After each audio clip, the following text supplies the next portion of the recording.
adanya Franco atau KJ sekalipun. Iya. Dan itu bisa menjadi jawaban kalau misalkan nanti Joy-nya terlepas dan untuk saat ini Erpang nggak mau melepaskan Joy-nya. Yap, dan Joy tidak akan lepas dan aku masih mau membahas ke arah Natalia nih. Natalia. Natalia yang sempat kita lihat juga kena buff. Ya, Dan adjustment ini yang adalah luar biasa salah ya. satu power pick untuk Baloiski dan bahkan Naomi. Tapi belum pernah kelihatan sama sekali. Ya, karena mungkin terlalu beresiko juga ya kalau kita melihat bagaimana Natalia yang harus didedikasikan di early game, dapetin point kill, first blood, dan bahkan harus menekan ke arah gold lane sehingga gold lanernya biasanya bakal diperkuat. Entah dengan Rafaela, entah dengan Digi, jadi sudah pasti akan terganggu sedikit dengan kehadiran hero-hero support yang bisa bahasa gampangnya tuh kayak nge-babysit lah dari awal game. Sehingga mungkin Natalia di level FPL masih belum begitu efektif sampai minggu yang kelima saat ini. Mungkin setidaknya sampai match ini aku bilangnya. Kenapa? Karena mungkin next match akan diperebutkan. Bisa jadi ya, tapi kalau udah ngelihat dari Bigetron Alpha menutup kemungkinan karena balik lagi typical Geek Fam ini yang sangat-sangat berani untuk mencoba dengan metode high risk high reward mereka dan gak mau ngambil resiko terlalu banyak, jadi lebih baik Natalinya di ban dan Faramis. Akhirnya Faramis ditutup out. Dibandingkan untuk dilepas seperti tadi yang kita concern kalau misalnya kemungkinan besar lebih untung di tangan dari Geek Fam, ini mereka nggak mau coba karena posisi mereka juga tidak terlalu aman di klasemen ini.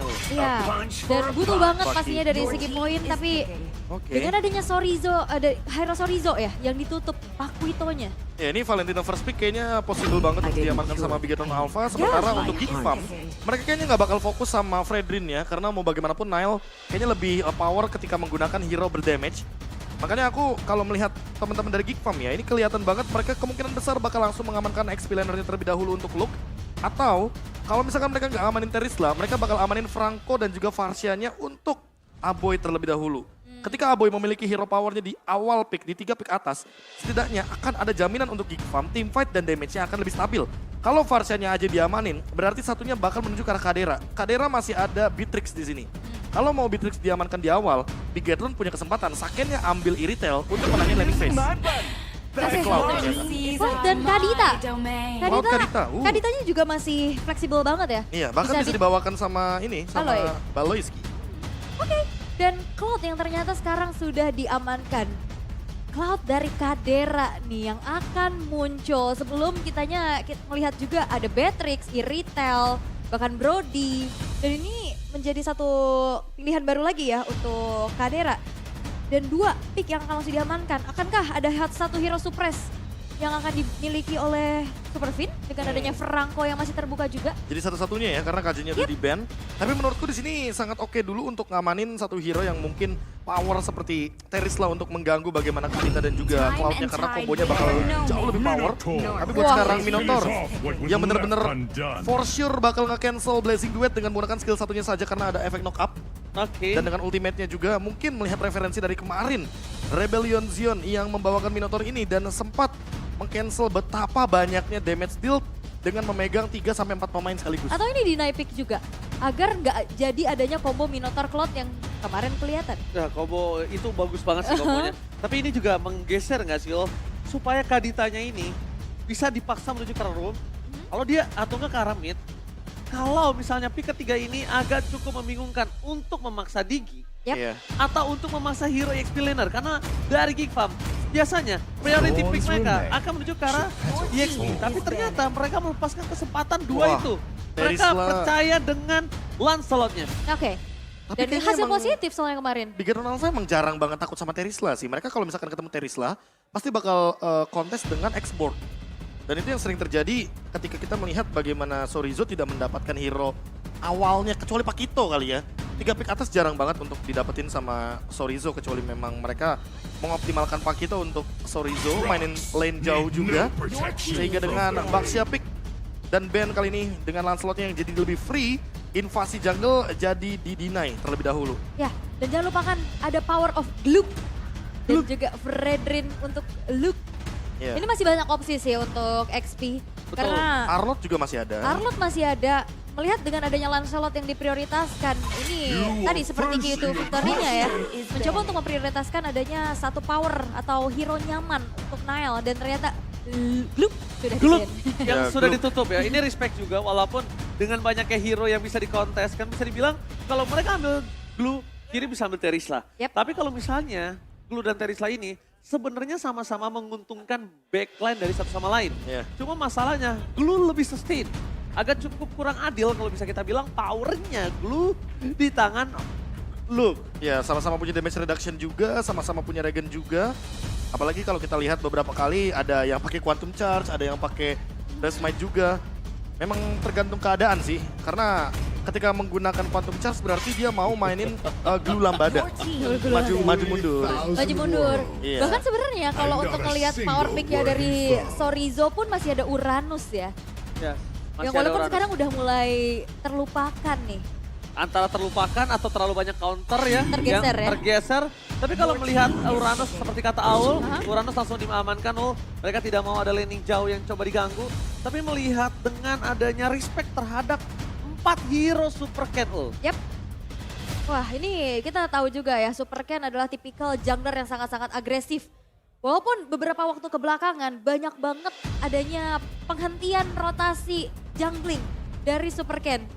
Dengan adanya mungkin template draft dan juga gameplay yang dibawakan oleh teman-teman Bigetron Alpha. Ini udah mulai ke-punish. Dan kita tahu dari Bigetron Alpha ini sering banget juga digadang-gadang menjadi satu kontender terkuat ya. Ya, Betul. jatuhnya kayak dengan band 5 hero seperti ini ya dari Geek Farm. Geek Farm tuh kayak bener-bener nih ambil Fredrin-nya. Nanti last pick-nya tuh bakal jadi kejutan juga untuk mereka. Dan untuk sekarang Teris yang bakal diamankan sehingga romernya yang bakal ditunggu di pick terakhir. Dengan banyaknya possibility seperti Digi atau bahkan mungkin Atlas yang mungkin bisa dibawakan. Sehingga Kadita ini benar-benar dipaksa untuk menjadi free pick yang nantinya dibingungkan ketika Geek Farm sudah mengambil last pick-nya. Sampai saat ini bisa kita lihat memang masih free pick. Tapi kalau bisa dilihat dari hero power Super Ken, Link ini bisa menjadi sebuah jawaban. Mereka enak bermain di arah late game, scalingnya juga dapat. Main ke arah gold lane juga oke. Dan bahkan kalau bisa ngomongin imun anti-CC dari seorang Kadita ini bisa dihindari. Yap. Cuma problemnya kalau dia ambil Link sekarang dan di kanan akan tiba-tiba ada Kufra. Apalagi Kufra di tangan Baloyski, Ya. jadi juga cukup harus menjadi perhitungan menurut aku pribadi. Dan ini ada fun fact juga. Aku yang nyatet lagi fun fact-nya. Ini ada fun fact dari data BMKB. Hellcard Super Ken ya, semenjak pertama kalinya dia benar-benar berkarir dan berjersey Bigetron, baik itu Bigetron Beta atau bahkan kita melihat dari Bigetron Alpha, Hellcard dari Super Ken masih belum mendapatkan 1% pun win rate. Oke, masih belum pecah adanya satu kemenangan pun. Ya. Apakah hari ini akan pecah kok? Oke, Ya karena di sini udah ada Grok, Groknya bakal di XP lane Yap. dan bakal ngedinai rotasi dari Cloud ketika dia bakal mainin lane sampingnya. Bakal memperkuat juga lini jauh dari teman-teman Bigetron Alpha dan Ruby yang diamankan sehingga wow kita akan melihat Ruby dari Baloyski nantinya di in-game untuk mendinai beberapa rotasi yang mungkin akan terjadi dari teman-teman Bigetron Alpha. oke. Dan mungkin Ruby juga sebagai satu stopper ya untuk saat adanya nanti Shadow Transition masuk. Dia tinggal bisa membuka adanya Be Good ataupun I'm Offended nantinya itu bisa nge-stop pergerakan dari Hellcard-nya itu sendiri. Setuju. Emang aku lihat kalau Hellcard itu stop banget kalau dia ada Ruby di tengahnya. Dan bahkan gak usah Ruby-nya ini menunjukkan mukanya, dia cukup dekat sama target utama dari Hellcard aja. Itu Hellcard untuk berpikir 2 kali untuk masuk ke dalam. Oke, dan kita akan melihat ya pastinya dengan adanya deretan talent dan juga emblem yang akan dibawakan oleh kedua belah tim. Ball Flicker, ada bahkan Purify yang dibawa oleh Cloud-nya. Ya ini udah pasti untuk mendinai silence evac dari Super Ken. Apalagi dia membawa Trill jadi early damage-nya sudah bisa dipastikan ada sedikit. Oke, pembuka hari ini Bigetron versus Geek Farm. Tapi MPL Arena belum panas, minta tepuk tangan MPL Arena. Let's go to the land of town. Yes, dan ini dia pemandangan untuk match pertama kita. Dan coba untuk bermain agresif terlebih dahulu oleh teman-teman Geek Fam kali ini. Lihat adanya Super Fin dan bahkan Baloyski ini udah berani banget untuk nyebrang. Untuk memandang aja nih orange buff yang udah di-setup oleh Super Ken. Oke, bahkan Super Ken harus pakai retribution-nya, Ul. Dia tahu, dibandingkan gua harus bertaruh di Little Wanderer, ini gak worth it banget. Jadi gua harus lepaskan retribution ini untuk sesuatu harga yang lebih mahal. Oke, dan walaupun di arah top lane ya, kita akan melihat Kadera yang sekarang menggunakan slotnya itu sendiri. Dan segi deretan emblem yang sudah kita lihat, bahkan ada banyak banget agility ya dari Iya. sisi Bigetron Alpha. Mau mainin movement dan juga mau bergerak cepat untuk dari Bigetron Alpha karena mereka kuat banget di teamfight berlimanya. Sementara kalau kita melihat dari Fierceness dan juga Festival of Blood, Luke benar-benar akan menjadi garda terdepan karena kalau kita lihat dari Baloyski, ketika dia tertangkap duluan dan mungkin nggak ada escape ability, apalagi kita tahu sendiri Baloyski bakal terkena silence berkali-kali karena pasif dari Hellcard Super Ken. Udah bisa dipastikan Baloyski minim untuk escape ability. Jadi dia perlu badan lagi atau defense lagi untuk bertahan. Oke, coba ditumbangkan satu banteng dari Bigetron Alpha. Tapi ternyata masih cukup keras, terlalu banyak short skill juga. Masih ada flicker ul, jadi mungkin agak cukup direda. Kalau Nail tadi masuk, kemungkinan chance kehilangan turtle agak cukup tinggi. Oke, dan yang menarik aku ngeliat dari segi tadi emblem yang dibawakan ya, nih Baloyski bawanya Conclusive Blast. Bukankah dari Ruby ini dependent terhadap style farm yang dimiliki biasanya membawa ke arah Brave Smite? Ya, tapi balik lagi sih, kayaknya Baloyski mau membesarkan item-item penambah darah. Jadi setidaknya memberikan sedikit efek damage. Entah kepada hero-hero yang squishy seperti Super Ken dengan Hellcard-nya atau bahkan Super Saken dengan Beatrix-nya. Sehingga nanti akan ada damage tambahan untuk melakukan eksekusi. Wow, ini berbahaya, tidak ada Rof yang menurunkan belakang. Super Ken! Retribution sangat tepat menuju ke Nile. First ball didapatkan. 2 poin kill akan menjadi poin yang sangat malut. Double kill. Super Ken kali ini memaksa dan mundur ke belakang Luke. Udah ada flicker, terperangkap dengan barrier. Masih mau lebih Super Ken. Luke too strong. Tapi dampaknya Luke harus dimakan karena tidak ada lagi kesempatan untuk mundur. Super Ken lebih fokus menjaga Purple Buff. Dan ini kesempatan sangat mahal kalau Purple Buff-nya hilang. Dan tidak ada Purple Buff untuk seorang Nile. Di early game seperti ini, dia akan kesulitan melakukan rotasinya. Yap, dan ini turtle pertama yang menjadi sebuah penentuan. Bagaimana area of effect yang besar dari Bigetron Alpha membuat teman-teman dari Geekfam nggak bisa bergerak walaupun dibalesin pakai penalty zone. Tapi kalau menurut aku Minotaur ini adalah tipikal roamer yang bisa kiting. Ya, apalagi kalau kita lihat tadi ya, Super Moreno dia ambil satu penalty zone.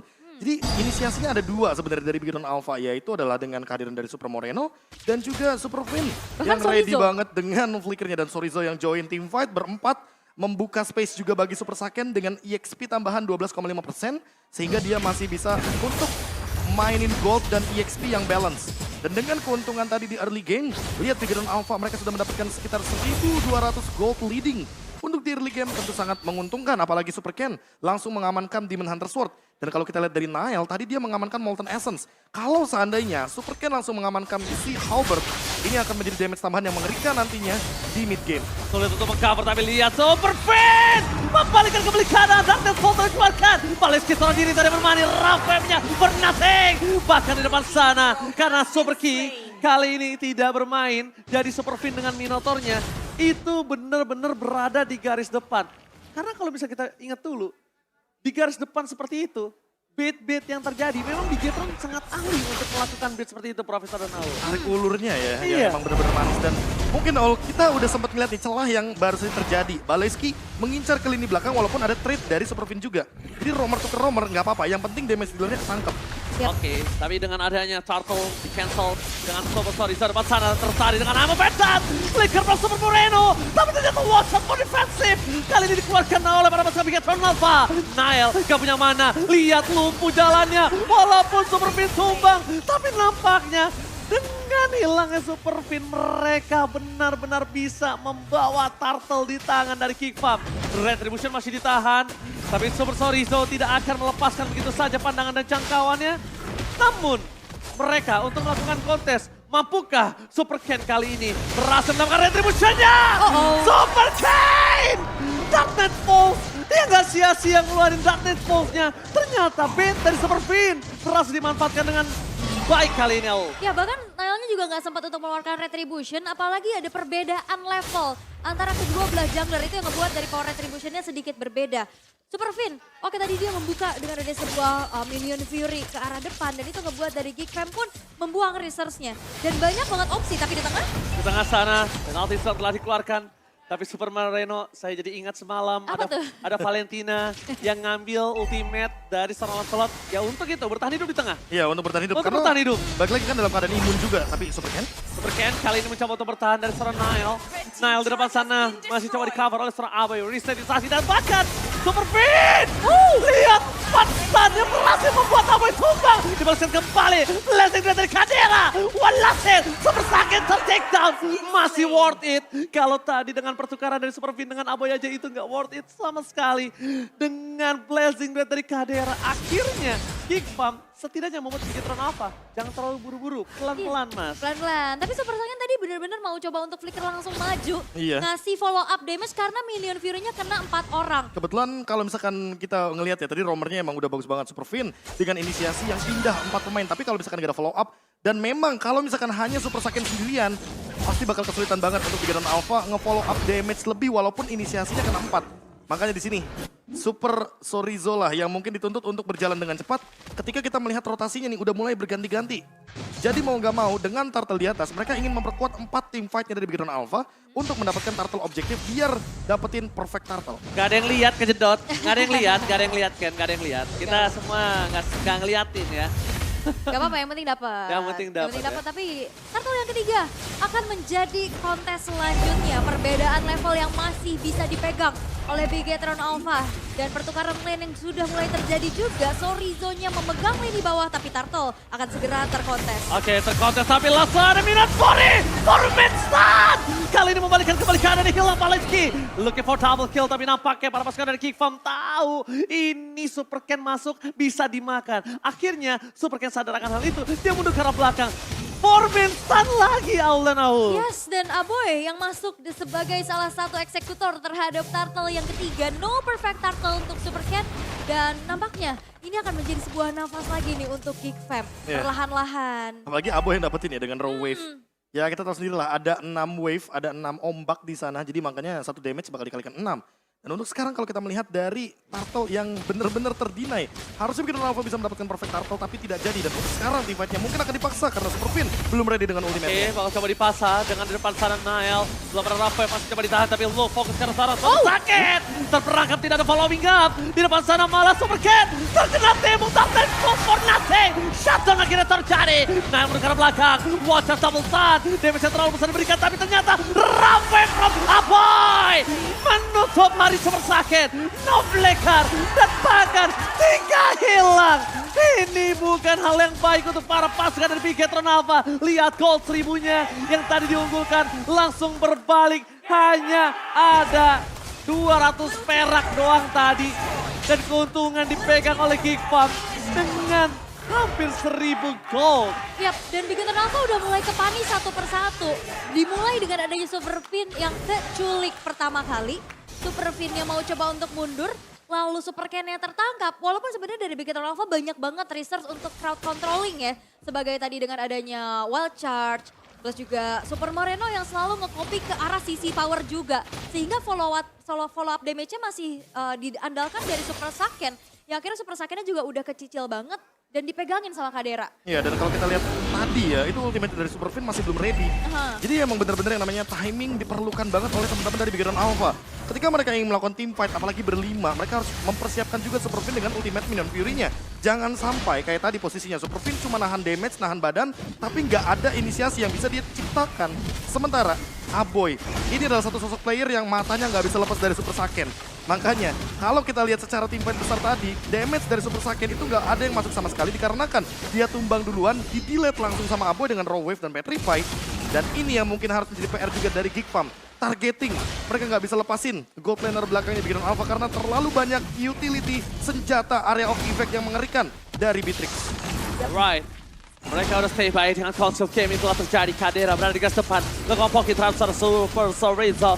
Tapi di sisi sebaliknya Super Sorizo udah setengah darah dan bahkan di belakang sana Super Saiyan out of nowhere berhasil dimakan dengan Rafe. Penalty zone dapetin 3 dan bahkan para pasukan dari Bigetron Alpha mereka akhirnya dapetin Kadera. Mundur dengan 1 point kill itu udah cukup untung. Gold lane versus gold lane dengan tidak adanya retribution yang keluar walaupun dengan segala macam source kill para pasukan dari Geek Farm mereka tidak kendor untuk mencoba mendapatkan Lord mereka. Di sisi sebaliknya Super Fin dominant Fury penalty zone yang sebesar Reno dan bahkan Loke kali ini nggak bisa membalaskannya. Ada Super Kane, dapat satu momen kill. Akankah takeover terjadi? King Pump, Nile bersama dengan Baloyski. Duet maut yang coba terjadi. Tapi di sini adalah power of retribution dari kedua belah pihak yang bisa mempertahankan. Siapakah yang memenangkannya? Mencoba di reset, mencoba di gating. Nile udah kehilangan Toskidan. Nile!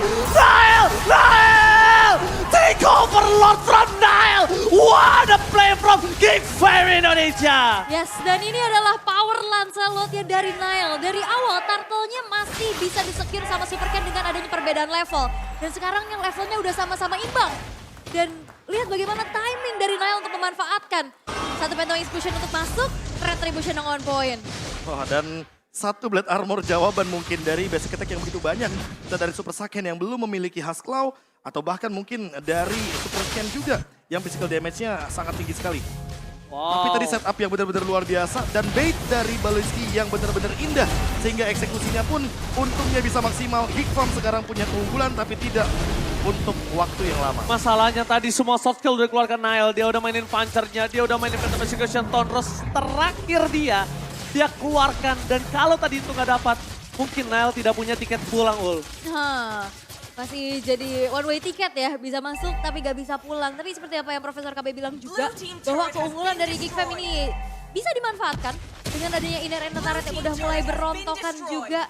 Tapi ini mengerikan banget sih, bukan cuma sekedar dari Aboy dan Baloyski. Look, penalty zone flicker ke belakang untuk targeting pula. Bahkan kombinasi Baloy Aboy ini tak luput dari Super Saiyan yang terus-menerus di-lock targetnya. Terlihat dengan ada 3 kali pick off. Ya, 3 kali tumbang dan lagi-lagi konklusif blast-nya hanya untuk memberikan damage tambahan.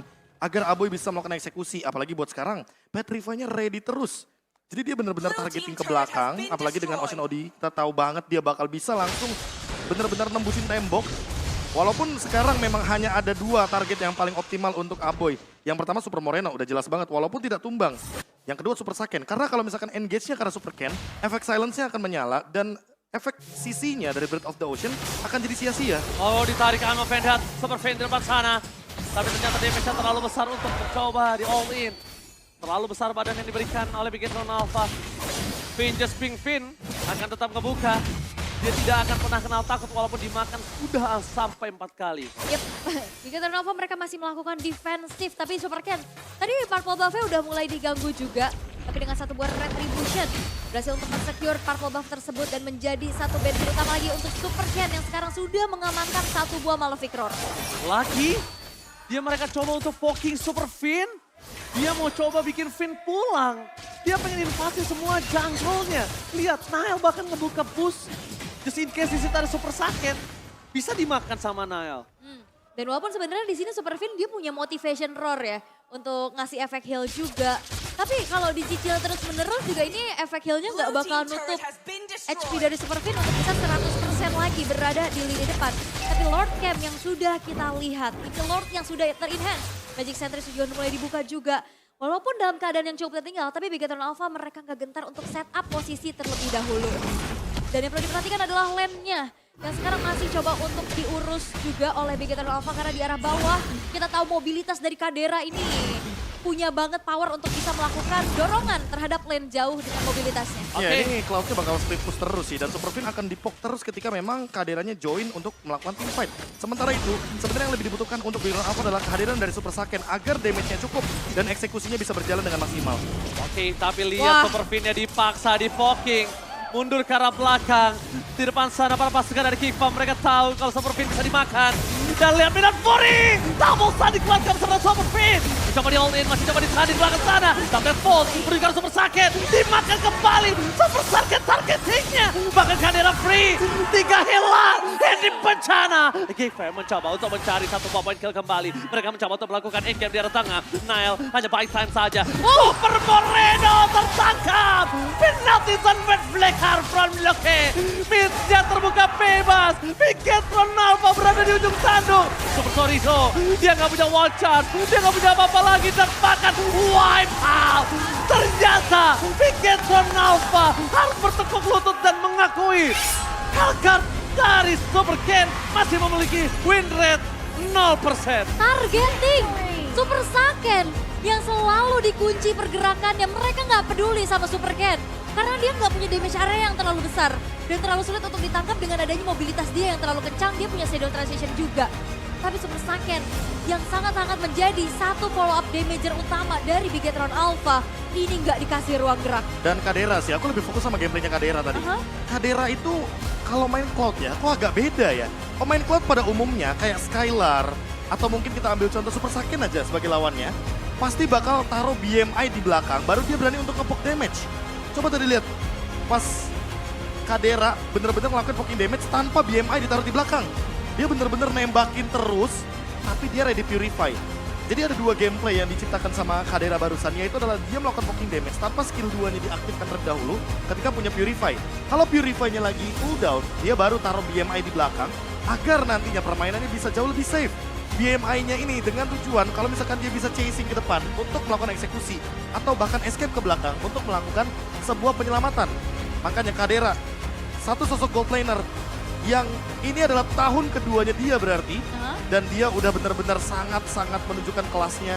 Dia adalah gold laner yang punya kualitas juga. Alright, tapi kalau mereka Geek Farm, aku melihat mereka tahu Finn just being Finn.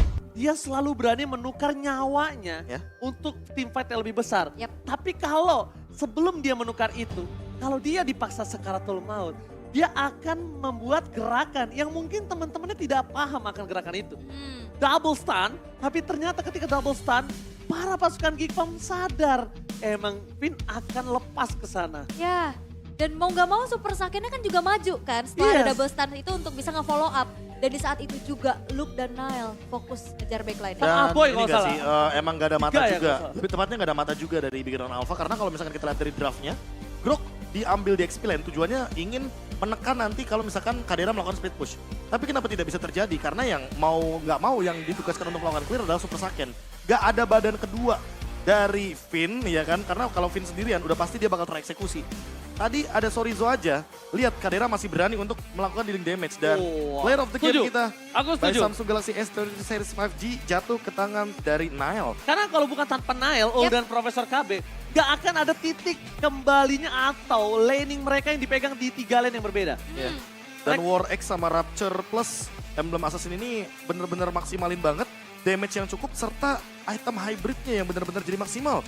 Lihat, dia bahkan bener-bener ini sempat aku perdebatkan dan aku sempat obrolin juga di kanalku sendiri bahwa kita boleh nggak sih normalisasi kalau misalkan Winter itu bisa jauh lebih prioritas daripada Immortality duluan. Karena yang pertama, dia item aktif. Ya kan? Dan secara cooldownnya juga dia 100 detik dibandingkan dengan, mungkin kalau kita bandingkan dengan Immortality dia 210 detik. Jadi jauh berkali-kali lipat secara cooldownnya. Dan secara mungkin kita melihat dari status, walaupun dia magic power, tapi ada item penambah darah dan juga physical defense yang dimiliki sama Winter Truncheon. Sehingga item ini sangat-sangat menarik untuk kita ulik nih, apalagi di Prosin. Item aktif diganti tiba-tiba pakai Immortal kan bisa lebih dikendalikan sama si pemainnya. Dan itu yang mungkin membuat Nile itu lebih memprioritaskan Winter ketimbang Immortality. Dan ada juga kan talent yang bisa nge-reduce dari cooldown untuk item aktif.